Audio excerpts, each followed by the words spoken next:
Hello, everyone. Polo Boys here. Grant Cohn, Suneil Gaitonde, and we got a long show today, a fun show today. We'd like to start off though talking about Richard Sherman, because we've had a night to sleep on it. We've gotten most of the facts, and it's extremely sad and sobering. And I think it's appropriate to have one final discussion of our takeaways of this really sad moment. So, what did you? How do you feel after sleeping on this and digesting all the information? Yeah, I mean, you know, I kind of look at more broad picture about all of this. So, I think sometimes in our fandom, we tend to see these athletes or entertainers or anybody that's in famous type of realm. We tend to stop seeing them as humans and only see them for people and for our entertainment, right? So because a player doesn't play well, we'll trash that individual. We'll call, there's people that'll call them names, just do the worst types of things for them. And I think like pulling yourself back from the situation, realizing, athletes or anybody who's gotten to any level of success and fame are extremely good and have worked extremely hard to get to a certain place. That doesn't necessarily mean that they're perfect in any stretch of the imagination, or there aren't triggers that can make them have human moments. And I think the biggest thing that was really that I took from the whole situation is just like it's tough that Richard Sherman in his lowest moment unfortunately didn't get the privacy that he needs to see. And I look back in my own life. I'm not a perfect person. I've made plenty of mistakes growing up. I'm sure you have too, Grant. But I can't imagine having to go through my worst moments in front of the public eye and have everybody kind of critique. And maybe that's part of the game for them being able to make the type of money that they made. But I think, we as individuals just need to understand there's a human nature to all of this. And we need to, be supportive of people as humans. And just, really just pray for Richard Sherman and his family and just hope for the best, not only in this, because this won't be the last situation with an athlete that we, really respect or even, that know of. We just need to continue to just be supportive and keep things in perspective in the long run, not just with famous people, but even people in our own lives. Yeah, I mean, it was really strange to cover the whole thing yesterday. We're talking Thursday. This happened Wednesday. It was really strange to cover the whole thing on Wednesday, as it unfolded, and as like the information came out in spurts, and it was incomplete. So at first you're thinking like, man, this guy is out of control. Like, what did he do to his wife? And then you hear more and more and more, and you're like, man, this is the saddest story I've heard.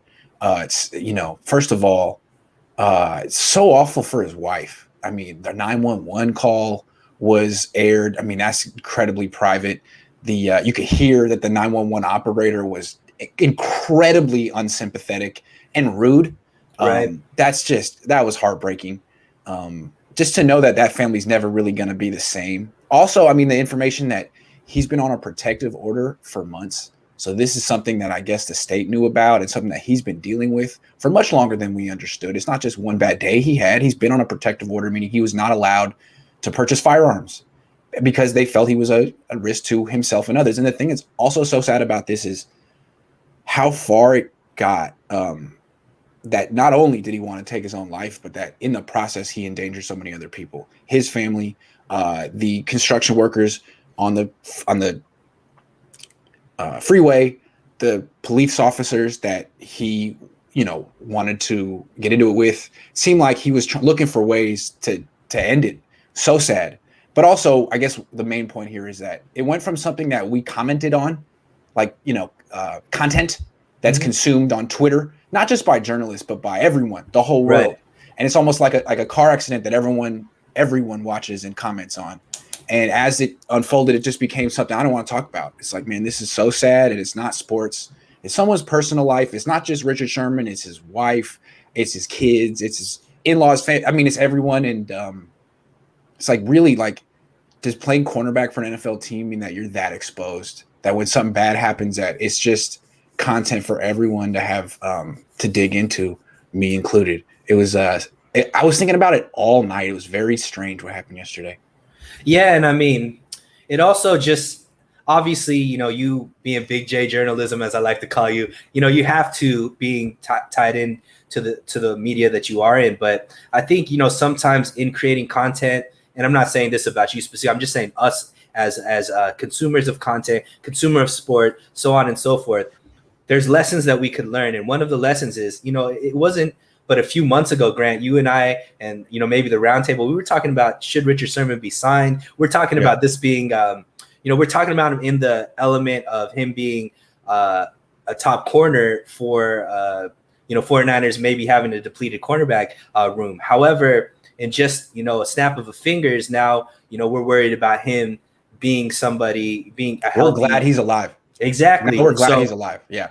And this is somebody who has a lot of money, a lot of success, so on and so on. Not the same type of struggles that you and me may have, or people watching on an everyday, day-to-day life. So it's just pay attention. Pay attention to the people around you. Pay attention to your own health. Pay attention. Don't get so caught up and lost in Twitter beefs and arguments and so on and so forth that you don't see what's important, on a day-to-day basis. And to me, that's kind of what I really, really took away from it, is just I feel for the Sherman family. I really hope things get better, but also, took an inward and said, we just got to be paying attention to each other and our own lives and make sure that we're taking care of ourselves as well.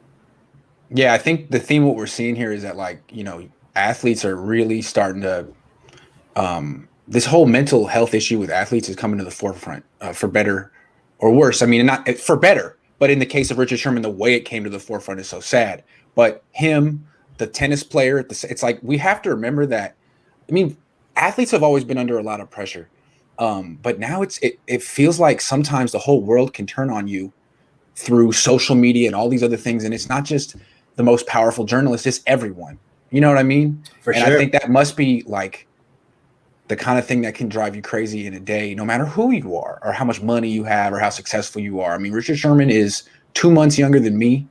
It was very hard to think about, man, what if this happened to me? And I think the whole thing is this could happen to anyone. Right. What if this, right? I mean, it's such a nightmare on every level. When it all sunk in, what happened to him and his family, it was like, man, this is the ultimate nightmare. I hope I didn't make it worse. I was really reflecting. I went out with my wife after I was done. I streamed for like 6 hours yesterday. Just went out to the place down the street, and I was like, did I do right by Richard Sherman today? It's tough. I mean, I think, one thing, and maybe we could get off of it after this, but, probably the biggest event that really affected me with one of the athletes was Kobe Bryant's passing. And, the news that was coming out every single few minutes, it felt like, initially they said his whole family was on the helicopter, and then they said Rick Fox was on the helicopter, and then the stories kept changing, and it was just like the roller coaster of emotions that sometimes the media tries to do to be the first and all that kind of stuff versus being accurate. I think one thing that I want to give you credit for is you weren't making many opinions. You weren't trying to sway. You were just kind of what was there, speaking about it, and then kind of like you were doing it not as somebody that was trying to get clickbait.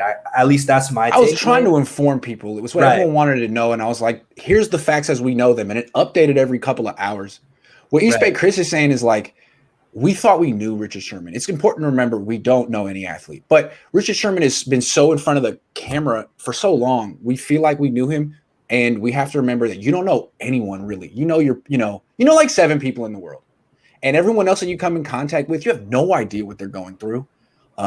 Richard Sherman included. It's good to remember that in all your even us, Grant, you're in a lot of our lives day after day with the content you put out, but we only know one aspect of you. We know what you think about the 49ers, so on and so forth. It's not like we know your personal life, your relationship with your wife, so on and so forth.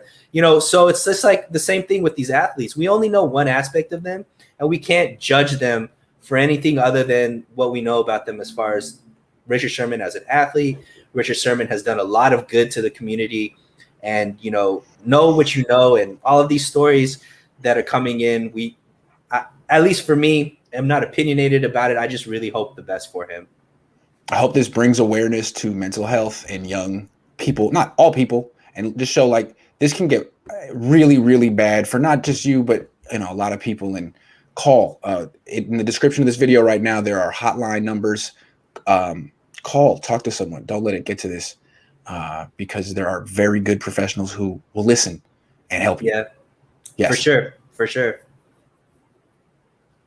Okay, Mr. Roscoe says, Grant, on your show with your dad, you said, I'm glad this happened because my content was running low. We did that show at 2:00.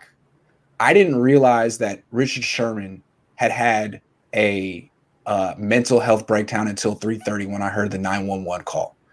And when I said I was glad it happened, I meant like I'm not crushed that something bad happened because I'm in the media and I have to cover it one way or another. And you need something to talk about. So at first it seemed like a boilerplate. This has happened before with athletes. He ruined his life. And then as the day went on, it turned into something much more sad than that. And no, I was not happy that I ended up covering that. I mean, I listened to the 911 call live on stream with Coach Noah Johnson. That was really hard to hear. So my feelings evolved as the day went on. Good question. And to give Grant some bail, this is the first time it's ever happened with you having this type of platform. You know what I mean? So yeah, you'll get better from it. You'll learn from it. And overall, I think you did a decent job with what the situation was. Because when it started in the morning, it felt like, man, this is like a Bruce Miller story. This is like it's like, do I have sympathy for him? Not necessarily. I have sympathy for, the in-laws and it. But then as it went forward, I'm like, wow, I have a lot of sympathy for Richard Sherman. Now, he did put people's lives at risk, but this is a very, very heavy, complicated story that I didn't understand. I don't think any of us really fully understood until late in the afternoon. So I regret that I said that. And again, this is the thing, like the problem of talking about this as it's unfolding. It changes, and then you're like, man, 2 hours ago I said something that I regret because I didn't know enough. So yeah, that's why at the end of the day, I just kind of sat there and replayed it all night. It was hard. What did I say? Did I mess up? And this is maybe too philosophical for a show like this, but I just think we need to, as a society, be open to giving people room to make errors and redeem themselves from those errors. Like too quick we are for somebody to make a mistake and just go at them for that mistake, judge them based off of that one mistake. I think we're humans. We're going to make mistakes, and it's based off of how we move with those mistakes, how we get better from those mistakes. And I have nothing but faith that, Grant, you're going to move forward and do much better. Hopefully it won't happen next time, but if there is a next time. Yeah. Geez, I just had no idea it was going to end up being that. I didn't understand he threatened to kill himself. I didn't understand that he's been going through a mental health thing. I think we learned a lot yesterday, that this is much more prevalent than we understand. And when these things happen, you got to consider all of these variables. Right. And we're going to learn more. I'm sure Yep. CTE is going to be discussed, so on and so forth. So it's not anything that's going away. Like I said, we just need to put things in perspective, pray for the Sherman family, and, make sure you learn what you can from this and take care of your own health as well as, those around you as well. Okay. 49ers Ultimate Report says, I've met many people coming back from military, pro athlete, and just normal people. And all I will say, with people with mental illness with drugs sucks. Yeah, I don't know. I mean, I don't know if this was, I have no idea what happened, but it does seem like this has been an issue with Richard Sherman for the last few months. So hope he gets the help he needs. That's the most important thing. Yep. All right, let's move on. I haven't talked to you one-on-one about the interview with Jimmy Ward. There's a lot to unpack. NFL Network just got to it yesterday, saw the spicy stuff. What was your takeaway from what Jimmy Ward said? He's a very interesting person, and he's really bringing the spotlight to himself in the secondary. So first off, I want to say the first person to guess who it was actually to be on was me. So props to me for figuring it out. Detective Suneil was on camera. First, I did want to give you props, Grant, because the art of interviewing is something that not everybody is good at. And I think you did an amazing job creating a comfortable space for Jimmy to get not only more about him out, because I think us as fans, this was one of our first experiences really getting to know Jimmy Ward, the person. And then you also gave him the ability to go out there and create content that made you go national, which I thought was amazing. So congratulations to you on that. And thank you, Jimmy. I mean, really, that was very generous what he did, if you think about it. For sure. He didn't have to do that for me. It was very generous. For sure. Yeah. But there was 3 big takeaways that I took out. The first takeaway is Jimmy Ward is not scared of anybody. And that was something that is pretty interesting, because you see a lot when it comes to players now. There's this whole kind of like everybody is friends, everybody kind of coexists. Nobody really says anything too much as far as trash talk in the media. Same thing in the NBA, right? Exactly. And I'm saying athletes overall. Yep. I'm old enough to remember when athletes didn't like each other. Right. And it was like that rivalry was that rivalry. And Jimmy Ward seems like one of those throwback athletes. Yeah. That's like, you know what? I don't think any of these guys are good. You know, he respects people, but he's not going to give you. What he said, like, he's like, on the field, I hate you. On the field, I like you, but I love that. Love that. Even off the field, like, it seems like he's not too buddy with anybody, which I really like in an athlete. I mean, it's selfish for sure. They're in a different world. Who you're friends with, be friends. But I like that aggressiveness and just him. He's not in the cool kid clique. Exactly. I like that about him. The fact that he would, throw Matthew Stafford under the bus. He's throwing coaches under the bus. Yeah. He's taking shots at everybody, and not in a way to bring attention to him. It seemed like it was just. That's the way he thinks. This is just, and also it's like, genuine. You don't like it, beat me.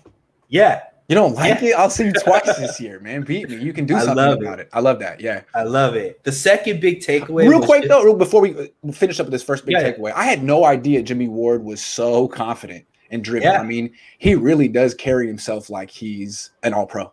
And he's like genuinely not even mad. He's just like, I don't understand why people don't see me the way I see me. It's the strangest thing. I love that about him. And it wasn't in a arrogant way, which was really impressive. It was just in a genuinely confident way. Exactly. Yeah, genuinely confident. Yeah. That was false bravado. Just like, exactly.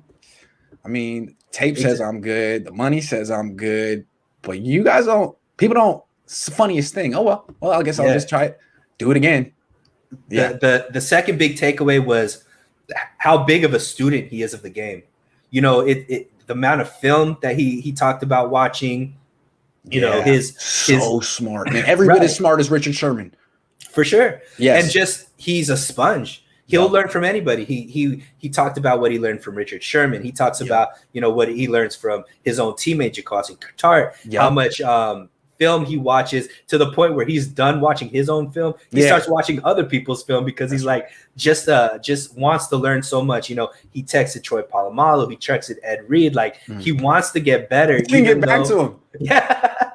They're like, I never heard of Jimmy Ward. Sorry, I don't know who this guy is. Wanting to be that student is impressive, especially when you've gotten to the level of success that he's had, to continue to still feel like he doesn't know enough. And he mentioned, I want to be able to get more turnovers. Like, he's still working on aspects of his game to become better versus other players that may just try to how can I stay in the realm that I am? He's still trying to challenge himself to get to the next level, which I think is really impressive. And, we hear about other athletes that kind of just use the off season to play around, and, you hear them in partying here and, dating this person, all that kind of stuff, where Jimmy Ward is more of that, just like, how am I getting better? He's talking about who I'm trying to network with, who I'm trying to learn from, so on and so forth. So to me, that was huge. Did you really get that same sense? Also, when you asked him, what do you do to recover and not get injured? I mean, he went on and on and on and on and on and on. I mean, he's like,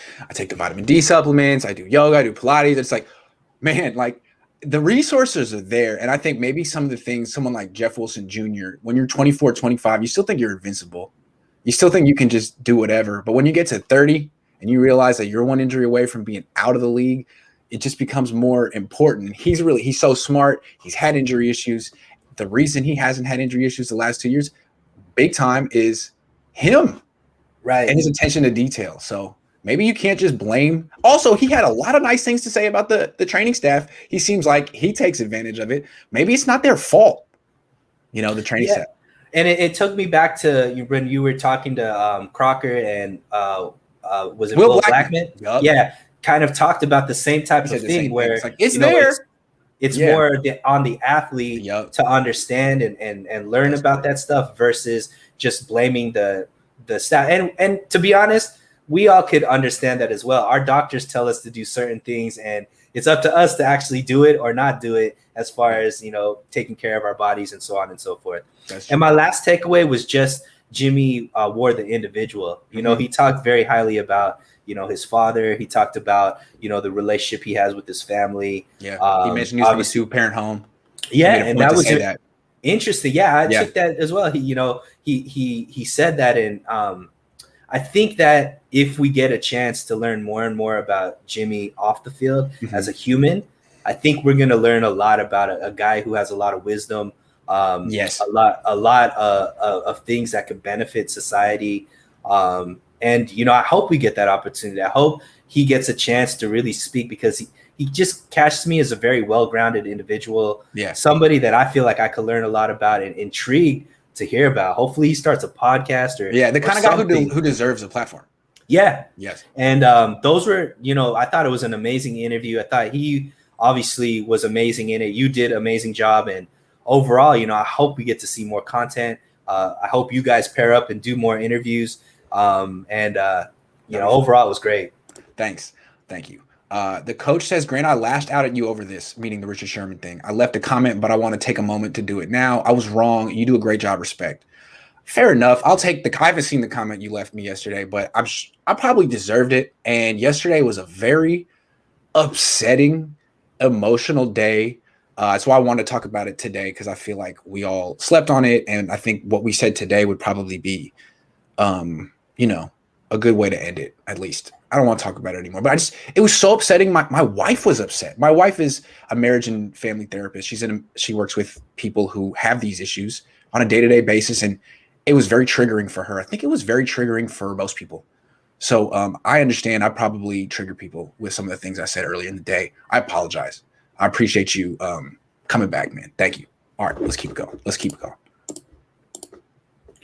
Before we move on, could you tell me just overall what your biggest take, like what your from overall Jimmy? Feeling? Yeah, just overall from the interview, maybe not just from him, but just in general, seeing how it's expanded and grown since that interview, just overall. Well, I'm very proud that it has had such a good reception. I mean, really, you guys have been so nice. I'm glad you all watched it. I'm proud of it. I was so nervous to do it. Really, I was so nervous that I would suck. I knew Jimmy Ward would be good. I've seen him do interviews before. I know he would have been great. He was great. He was better than I thought. I guess, I don't know. I'm just really grateful. And I hope that this is the future of NFL coverage, basically, is what I'm saying. Because I think like NFL coverage the last 20 years has been pretty lame. The league doesn't do a great job of promoting their players. The team doesn't do a great job of promoting their players. Fans don't really get to know them. Like this, Jimmy Ward's been on the team since forever, and no one really knew him. And it's like a lot of times players feel like their coaches wouldn't want them to open up or whatever. I hope players are encouraged to go on podcasts, talk for an hour, curse as much as you want, talk as much shit as you want about the opposing players and coaches and stuff. Why not, man? This is entertainment, and I think the NFL could only benefit. It only helped Jimmy Ward. People heard what he said about Matthew Stafford, and no one was like, "This is outrageous." They're like, "This is great for the sport. Do we need more of stuff like this?" It really reminds me of what's so cool about boxing and fighting. I mean, this is all part of the entertainment in fighting sports, and this is a fighting sport as well. Why can't you talk like everyone has to be like, "Oh, great opponent, fly around, well coached"? Like, nah, man. How do you really feel? Thank you, Jimmy Ward. I feel like he showed his teammates, the rest of the league, you can do this. Go for it. Promote yourself. And it was fun to see that, Grant, 49ers are watching, like the players are watching you, and his ability to like take in and kind of put your critiques in perspective. But overall, it was just more of like a validation for you that you've always been very unique in the style of how you follow this team. And he respects you for it. And I'm sure other players in that locker room respect you for it, even though maybe some fans look at you as like 49er hater. But obviously, the players have gotten take it a different way, which was funny to see him talk about it. East Bay Chris says, fortunately, no one dug up your mean tweets about Jimmy Ward from last season to make you look foolish. No, fortunately, no, you did that the day of. Fortunately, Jimmy Ward isn't on Twitter. And I was wondering if Jimmy Ward was on Twitter, would he have canceled? No, the thing about Jimmy Ward that's cool is he kept saying, I like the challenge. Yes. I like that. And that's what I've noticed about the best athletes. They like criticism. They're genuinely befuddled by it. They're like, this guy doesn't think I'm good. That's hilarious. Like, okay, I'll prove him wrong. And they do. And you respect him. I mean, that's how John Lynch is. I've talked to John Lynch. He'd be like, hey, man, criticize me as much as you want. I can take it. Yeah, it's like, any criticism of John Lynch throughout his career, he could just shrug off as like, well, that's not true. But if players get real upset by it, get under their skin, it usually means it's right. Or, especially with Ward getting into the league the way he did, he didn't go to one of these big schools. He didn't, he was always undersized, like always kind of written off. Mm-hmm. For him to end up becoming a first round pick, that meant like you're not going to take what other people say about you to heart, because your self-belief is what makes you. It reminds me a lot of like Baker Mayfield, his success, because like he's been written off so much and yet he keeps coming back and succeeding and so on and so forth. I think there's a certain type of chip on the shoulder type player that uses that to continue to elevate themselves. And I loved it. I can't wait for the next one, man. Thanks, man. But not this week. I'm gonna be on vacation starting tonight. Right. I'm trying to get in all the streams I can before then. Okay, switching gears. Make or break year for Deebo Samuel, in your opinion? Yeah, so I don't think many people like. Just to preface, Deebo Samuel is one of my favorite players. It's obviously it'd be naive to not look at Deebo Samuel and see how well or how different the offense is when he's in there. However, if you really look at what we've been able to get out of Deebo, his year last year was pretty much the same as Ayuk. Ayuk had a few more receptions. Deebo had a few more yards. Ayuk had a few more touchdowns. And the problem is with Deebo, we don't know. I mean, he seems like the style that he plays, and he just can't stay healthy. And I think he's a second round pick, so he doesn't have that 5th year option. So this is him going into the 3rd year, and then, 4th year, and then he either has to get paid or not. And just unique about this situation is there's a lot of receivers, or there's at least 2 that I'm keeping my eye on as people that could be midseason acquisitions that are really, really good receivers. And that is from Chicago, Allen Robinson, and from Green Bay, Davante Adams, right? So both of those players are in the last year of their contract in teams that are kind of in tumultuous situations. Chicago already kind of has said that they're not going to pay Allen Robinson, so he's looking for his way out. And Davante Adams, if Aaron Rodgers isn't the quarterback, does he really want to stay? And looking at the landscape for wide receiver trades, we just saw Hopkins get traded for a 2nd and a 4th. Julio Jones just got traded for a 2nd round pick. It's not that the premium like 1st round draft pick that's needed.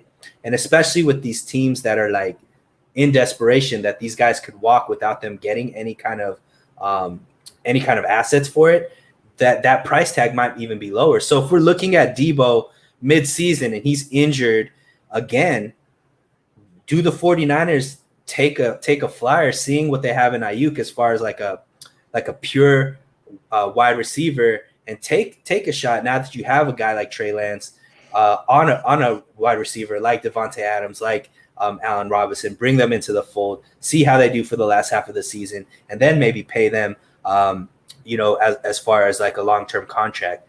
I don't know how the money will work and all that kind of stuff. I hope Deebo is able to stay healthy, because I think the offense is really good with him. But I'm thinking about it, this might be one of those opportunities where there may be a backup plan that we could upgrade with if Deebo isn't showing out the way that we think he can.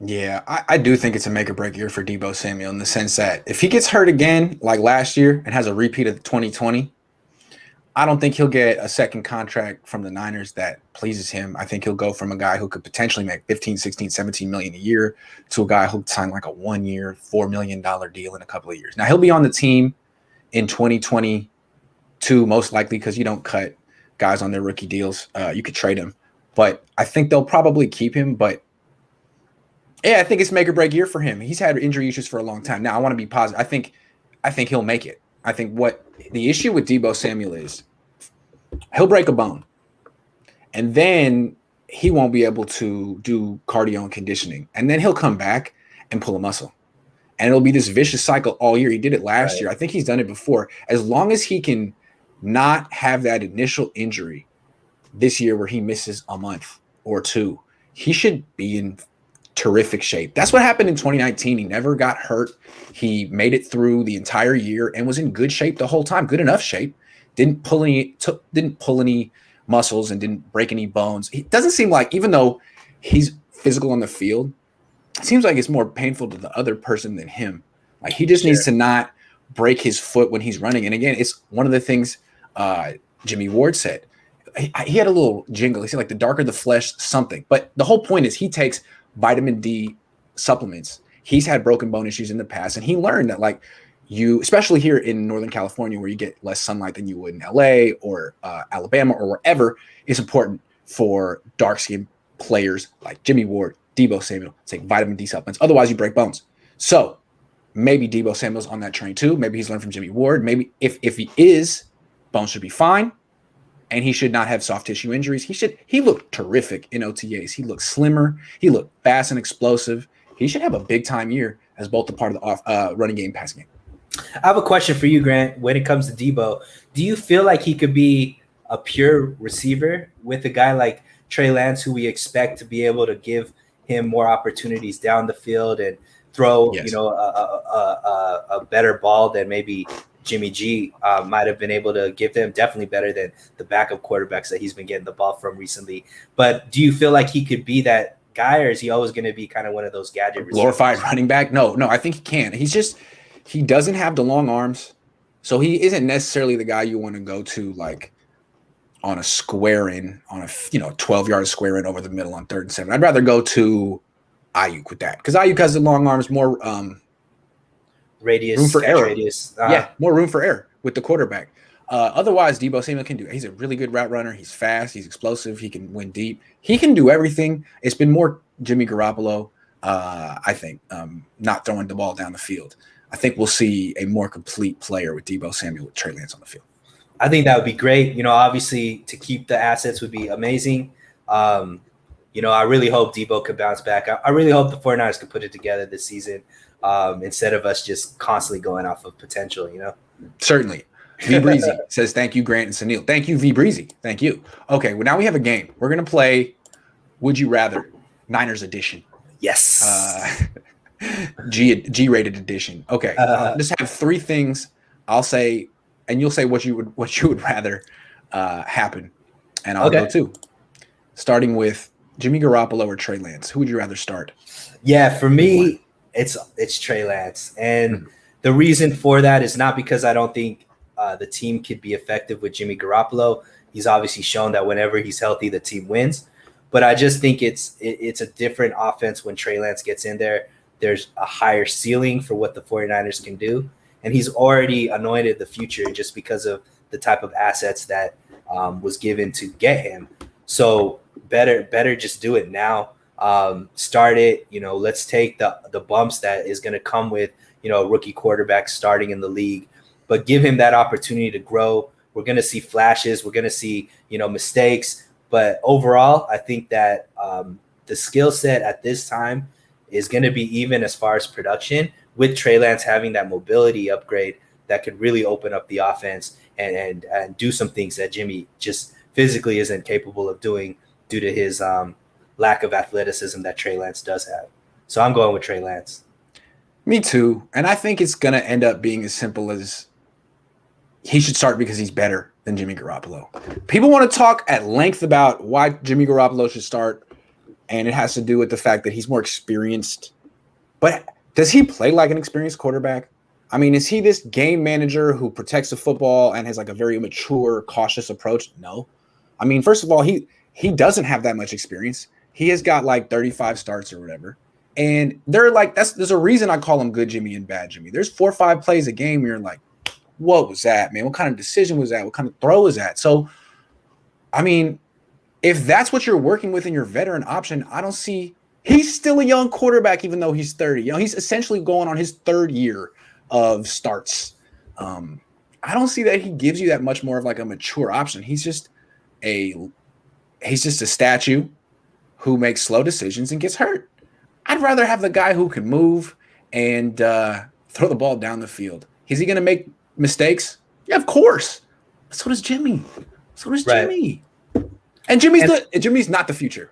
You know what I'm saying? Like, he's gonna be gone sooner or later. Just rip it off. I mean, this is his last year. It has to be his last year, right? So I think that nobody really looked at Jimmy Garoppolo and thinks of him as known for his high IQ, like a Peyton Manning or a Tom Brady, so on and so forth. Like, if you look at Jimmy Garoppolo and you say, what is elite about Jimmy Garoppolo? It's just the fact that he continues to win, right? His winning percentage is pretty elite. But as far as that, even that, his last 14 games, he's 8-6. I mean, he's going hard into Jared Goff territory. Hard. And a lot, we get caught up in the 2019-2020 season, but there was a lot of those games where we felt that the 49ers were winning in spite of Jimmy Garoppolo, right? The defense saved them and so on and so forth. Jimmy Garoppolo had that great game against New Orleans to clinch the number 1 seed in the NFC, but and he has a lot of fourth quarter comebacks in that season, but overall it's just kind of like a roller coaster, and I'd rather have somebody that's even keel that can just elevate the offense, and you just know what you're going to get from them week in and week out. Next, would you rather pay Nick Bosa or pay Fred Warner? And in this hypothetical, you can only pay one, the big mega contract that is coming to them. You want to go first? You go first. All right, cool. So I think that Nick Bosa is very elite, obviously. And let's put this, let's say injuries aren't an issue too, to make it even more fun. You okay with that? Yeah, I like that. Okay, so let's say purely healthy, injury-free Nick Bosa, purely healthy, injury-free Fred Warner. Who would we rather pay? And for me, I'm going to pay Fred Warner. And the reason why I want to pay Fred Warner is he is the quarterback of that defense. He is already one of the top 2 middle linebackers in the league. He has no issues character-wise. He seems like he's the type of player that enjoys being in San Francisco, loves the coaching staff, and he just gives you so many – he makes life for every other player on the defense much easier with his range and his ability to cover as well as to tackle. And his leadership, I think, is invaluable as far as being one of those captains of the team, so on and so forth. So for me, hands down, I'm paying Fred Warner if I can only select one. That doesn't mean that I don't want Nick Bosa on the team. Obviously, we want to be able to keep both. But even if injuries weren't an issue, Fred Warner's my guy. Yeah, I would go with Fred Warner too. Nick Bosa's going to be too expensive. If injuries aren't an issue for him, he's going to make $30 million a year. He's going to get paid more than a lot of quarterbacks. He's going to get paid more than his brother, Joey Bosa. He's going to get paid more than Trent Williams. And I wouldn't pay that much money for a quarterback, let alone a non-quarterback. You know how I feel about paying. Let's say money wasn't an issue. If it's just based off of the player and what they bring to the 49ers, who are you rather pay? If money isn't the issue, then you'd have to go with Bosa. And injuries aren't an issue. If money isn't an issue, then you'd go with the guy who – there's a reason that Nick Bosa is going to get more money than Fred Warner. There's a reason. He sacks the quarterback. Fred Warner doesn't as much. And there's a premium on sacking the quarterback. I get that. But there is a salary cap. There is an injury history. The answer is Fred Warner for those reasons. He's also the leader of the defense. He's taken ownership in a way that Nick Bosa hasn't. He is the quarterback of the defense. And I find it interesting that Pete Carroll up in Seattle had a lot of great defenders come through that division. But through that team, but the one that he's kept the longest through it all is the middle linebacker, Bobby Wagner. Not Michael, Yep. not Cliff Averill, not Richard Sherman, not Earl Thomas, not Cam Chancellor. The middle linebacker. Why? Because he is the quarterback of the defense. He's the one that keeps it together. So I can see that. Yeah, Fred Warner. I agree. All right, next one. This is an interesting one. If the 49ers have an abysmal year and someone has to go on the chopping block, would you rather replace Kyle Shanahan or replace John Lynch? I say replace because you wouldn't fire Kyle. You would think you could trade him. Lynch, you would fire. So I am one of the members of the Kyle Shanahan stands, right? I am one of the biggest Kyle Shanahan fans, and I am not changing up anything for this type of question either, right? I am replacing John Lynch 100 times out of 100 when it comes to this, because I don't think there's a replacement for Kyle Shanahan. Clearly, just based off of record, Kyle Shanahan hasn't been the type of, hasn't brought the winning seasons that you would like being the head coach. But I look at it as an overall picture, the abysmal situation that the 49ers were before Kyle Shanahan came, and all the progress that has been made in the locker room as far as the talent. And, it's just about putting it all together and playing to the level of potential that we have.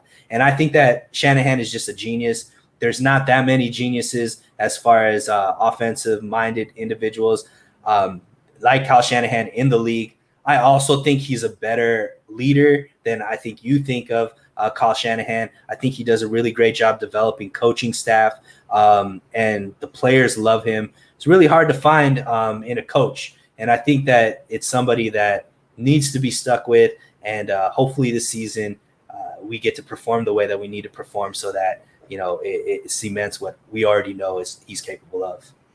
Yeah, but we're talking about a hypothetical future where the Niners just go 5-12 and things fall apart.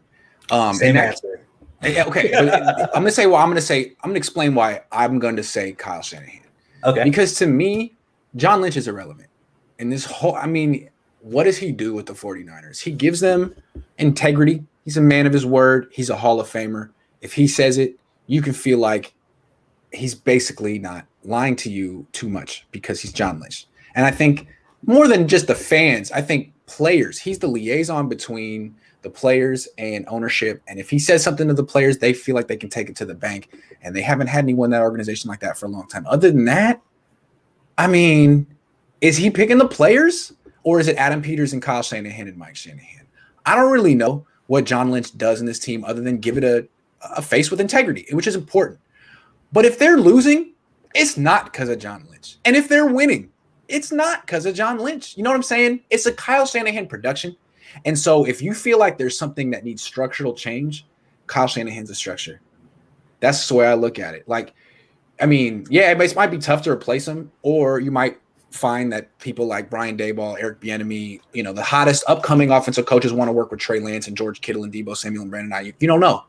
Right. You know what I'm saying? So I feel like if Jed York comes to the conclusion, like, man, I got to change something drastic, replacing John Lynch isn't really doing anything. All that does is give Kyle Shanahan more power, most likely, and strengthen the structure that he's created, which may have termites in it. I don't know.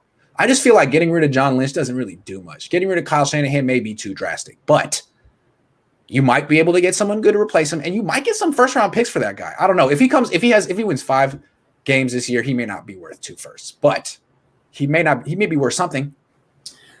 Yeah, and I think that so initially when Shanahan and Lynch were brought out, when they first signed in like 2017, it was like everybody was on the same page, and that relationship seems like it's deteriorated more than strengthened over the last 4 or 5 years. So I don't know. I think that maybe some of the messaging that may create some controversies are things that John Lynch does have to take some responsibility for. Obviously, like especially with the quarterback competition, I think that if it was Kyle Shanahan, there wouldn't be a competition. I think the messaging is more coming from Lynch. I think things like that, because Lynch is the media, the mouthpiece for the 49ers, up until Kyle Shanahan being the the media darling he Right. is right now, right? And I think one of the reasons Kyle Shanahan's coming out more is probably because he's a little upset about, the messaging that's coming out. And so maybe it's kind of like addition by subtraction. Splitting them makes Kyle Shanahan elevate because, like you said, it gives him more power and maybe some of that confusion. Not that it affects the play, but, distractions are distractions. So who knows? Here's the one thing I want to say. Because, look, if they have a down year, I think that Jed most likely will do what you're saying, is hold John Lynch accountable. If I were advising Jed York, all I would say is, or ask is, before you fire John Lynch, tell me why you feel he's responsible for the issues that are facing your team and what a replacement can do to fix them. Because I'd like to hear why John Lynch is responsible for this stuff. Because I know he's the general manager, which technically usually has more power than the head coach. But in this organization, he's a figurehead. So to me, it feels like a cosmetic change, Like, let me change the makeup I wear. Let me change my haircut. Like, nah, man, you have a gastrointestinal issue. You need to take Tums and Alka-Seltzer. You got to get deep in there. You know what I'm saying? So I don't know. We're talking about a theoretical future we can't predict. But right. Jed has to really figure out what John Lynch does there. I don't know what he does. I like John Lynch. I don't know what he does.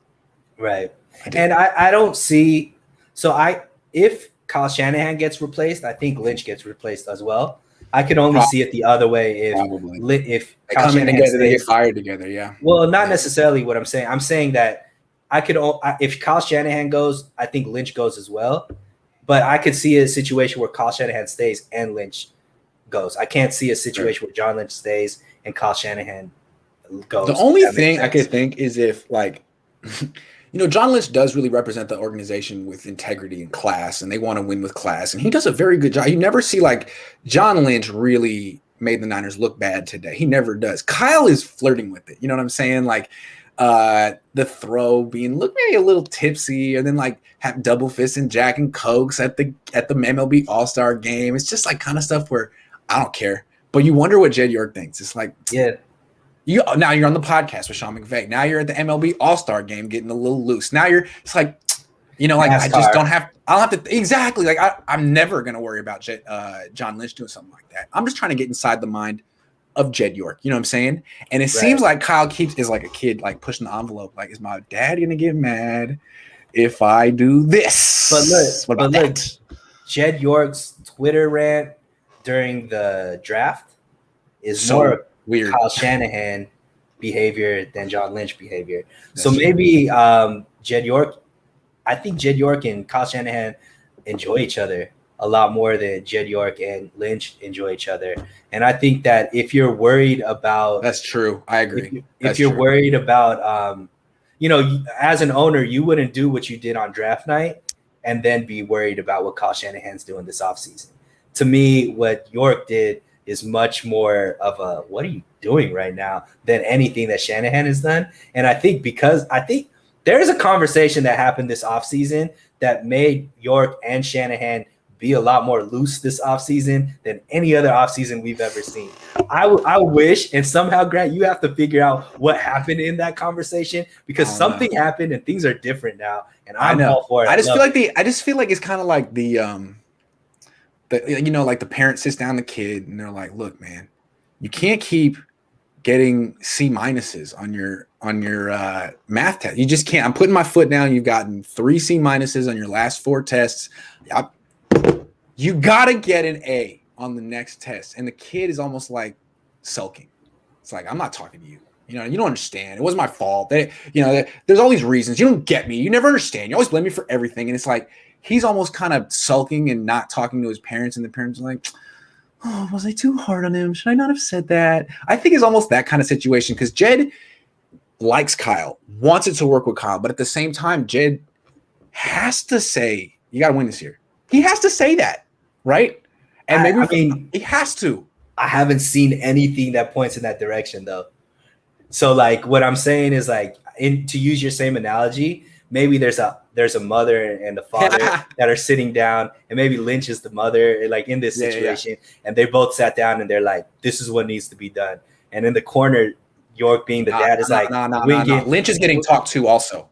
Okay, Lynch and Kyle are getting talked to side by side. So maybe let's say they're brothers. Yeah. Okay. But right. But Shanahan is the brother that Jed York as the father figure is going out and drinking with. Yes. And the other one is he's like, man, why can't you be more like your other brother? You know what I mean? And so I think it's more like that. And this whole hot seat, everything you're saying is extremely logical. If he loses, this will be what, 4 out of the last 5. 4 out of the 5 that were. But we don't expect him to lose. None of us do. Correct. But everything you say is logical. However, to give him the pieces to make the trade that he made, to give him the freedom to have the offseason that he's having. You wouldn't just pull the plug after 1 year. I'm seeing nothing that shows me Kyle Shanahan is in fear of anything. And he doesn't seem fearful, no. And he has. It's almost like Jed York was like, if you don't win this year, then I'm gonna think about maybe getting you in trade. That might be the conversation. I have to do this for the camera. Exactly. So he seems like a really weak parent. You know what I mean? The one that wants to put his foot down, but won't. And the kid knows it. Basically, can you hurry up? I've heard this before. I know you're not gonna do anything. Now I'm going to the MLB All-Star Game. See ya. Right. Yeah. He seems like a weak parent. I'm trying to tell Kyle. Does he, as the coach, need permission to do these type of events? Like a player would need the permission? I don't think Kyle feels like he needs permission. I don't think he's asking permission, man. I don't think contract-wise, dude. But contractually, are they obligated to Because obviously, there's stuff that no double fisting Jack and Cokes at MLB All-Star games. That could be. You could put whatever you want. I guess it's not in his extension. That's funny. They gave him a lot of power. Anyway, that's our show. We had a little bit more planned, but we'll save that for the roundtable this afternoon. Thanks for listening to us. It was very sober at the beginning. We had a little bit more fun at the end. I'm gonna be here a lot today. I'll be back in an hour with Jason Apani, and then at 3 with the roundtable. Suneil will be back too, and then I'm gonna be gone for a few days. So chill with us today before I disappear. And I'm gonna get Grant. I just started a channel. I'm gonna have Grant on there hopefully next week or within the next 2 weeks. So definitely, subscribe to that as well. I had a lot of fun, Grant. Polo Boys are back. Hopefully we could do this more regularly. Yep. All right, guys. See ya.